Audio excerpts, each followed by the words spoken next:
What's going on? What's going on YouTube? Daniel back here for a video. I know it's been a while and I'm being more sporadic with the videos, but I will be looking to get more consistent with it.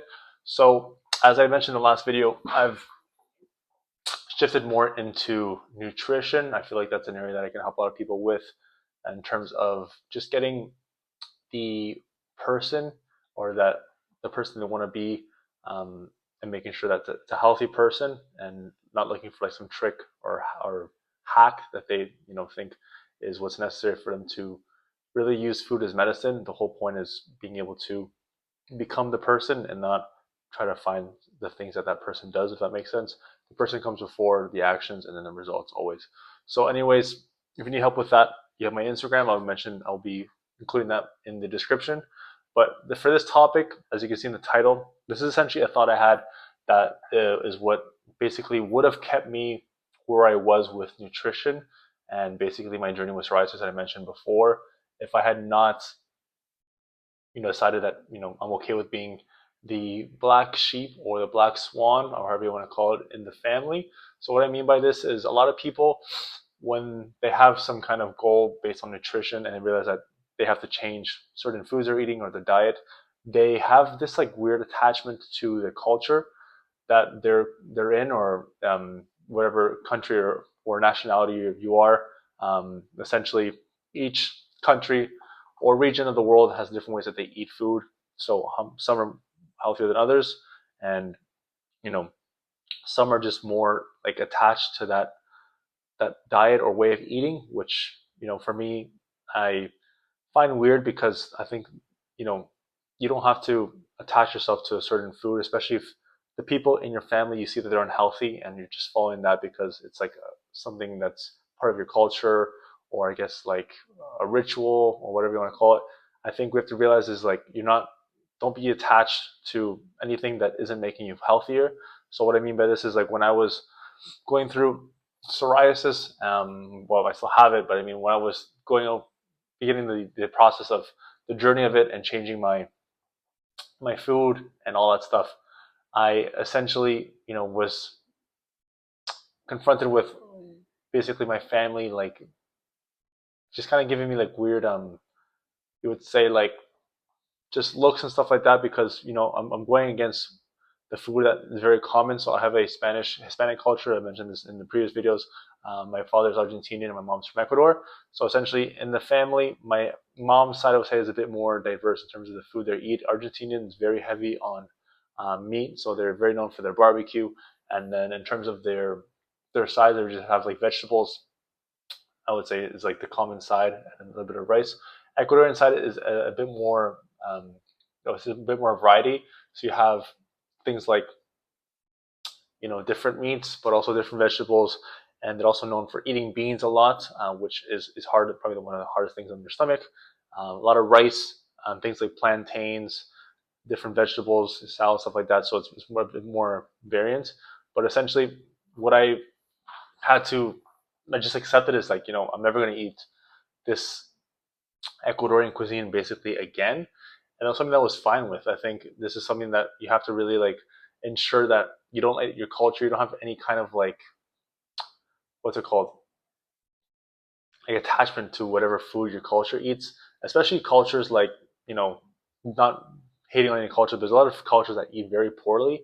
I would say the Indian cuisine and Filipino cuisine are the ones that I've came across that just have very poor food choices. Digestion also for those foods is very hard, and you just see those people that don't always have the best physiques, and this is a result of the food. A lot of like fried food, spicy food, yeah, a lot of carbs in their food. So like this is, if you're trying to get healthy and use food as medicine, which it is, the food you eat every day is actually medicine.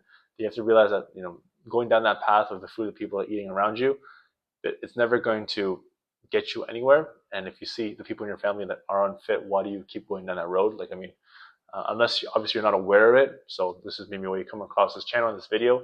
And you now know that everything you digest has a reason behind it, not just food to like enjoy and savor. There has to be a reason, like a nutrient or macro that you're trying to meet with the food you're eating has to be diligent and conscious in terms of whatever food you choose to do or go with or eat. Sorry, But essentially, yeah. So the whole point is, when you're beginning your journey, don't give into this attachment to the culture or feel like you're letting down people in your culture or whatever it is because you're not choosing that food. They might make you feel that way, but I mean, people before you in the same lineage in your family have probably changed and not eating the same food. You don't have to be like a sheep and just follow the crowd, especially if you have a condition that really does depend on you changing your food. Things like autoimmune conditions, even just your weight, stuff like that. Like if you're going overweight, you have to just really dial down on your food and your macros and make sure those are proper as well. And also culturally as well, a lot of people, I would say different regions, Western thing is like tracking your food. That's not common in other cultures. Like right now, I'm having that thing where like my family looks at me weird because I'm measuring everything, but it's like I don't give a fuck. Sorry to swear, like I just don't care. Like it's like I see the people around me and like and they don't have the results I have in terms of the physique I've been able to maintain, how I've been able to like manage my psoriasis with food and stuff like that. And it's like there's nothing that they can tell me that would change my mind. You know what I mean? So if the person that's giving you advice doesn't have the results you want, why would you listen, right? So that's always been my thing, especially over the past few years. So I think this is one thing you have to really get over, this like stigma that you have to stick to, whatever diet you're on because your family's on it or your culture was brought up that way. Just lose that completely. Be okay with being the black swan or the black sheep in the family. Be okay with being looked at weirdly. I get this all the time as well when I go out and maybe order certain things from certain places and like don't ask for sauce and stuff, and they give you this weird look. And it's like the person giving you a look, you don't want to be them. So like, who cares what they think, right? So it all comes down to, are the people that are giving you this weird look or giving you this judgment, are they the people that you want to be at the end of the day? Or like, they're older than you 10 years down the line, 20 years down the line. No, they don't have the physique you want.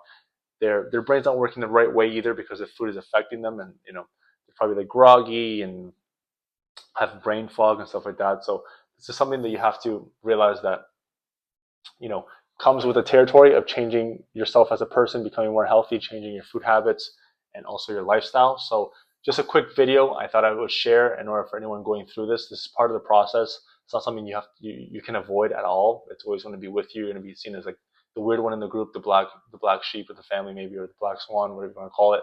And essentially, this is something that you have to just just put on your put on your back, or whatever you want to say. Like just something that it comes with the territory, and just keep going and don't let it affect you, right? Like I said, the people that are judging you, or anyone that was going to judge you, is not in a place you want to be anyways. So I mean, if someone was in a place that you want to be and they're telling you to do something wrong, then listen to them. But if anybody doesn't have the physique you want or the lifestyle you want or the results you want in terms of health, then don't listen to them. So any questions about this? If you have any issues with this, let me know. Like I said, I've been going through this for the past 7 years. When I decided to change my diet completely from, I would say standard American diet, eating whatever. I was on a seafood diet, as they say. Like if I saw food, I ate it, and then I went to completely changing my diet various times. And the people around me, obviously, were fully judging me. Even people nowadays tell me, "Oh, why do you eat this way?" Stuff like that. It doesn't affect me. I'm just rock solid in terms of my belief system, and I would say attachment or relief in terms of what I'm doing. So yeah, I can definitely help you with any questions you have about this. Hope you liked the video. Like and subscribe. Like I said, I actually enjoy making videos like this. It allows me to speak to you guys and just get more information out to help people in a more long format way. So if you want to connect with me, I'll be on Instagram. I'm Mr. Daniel Arce. More videos coming soon, and keep killing it.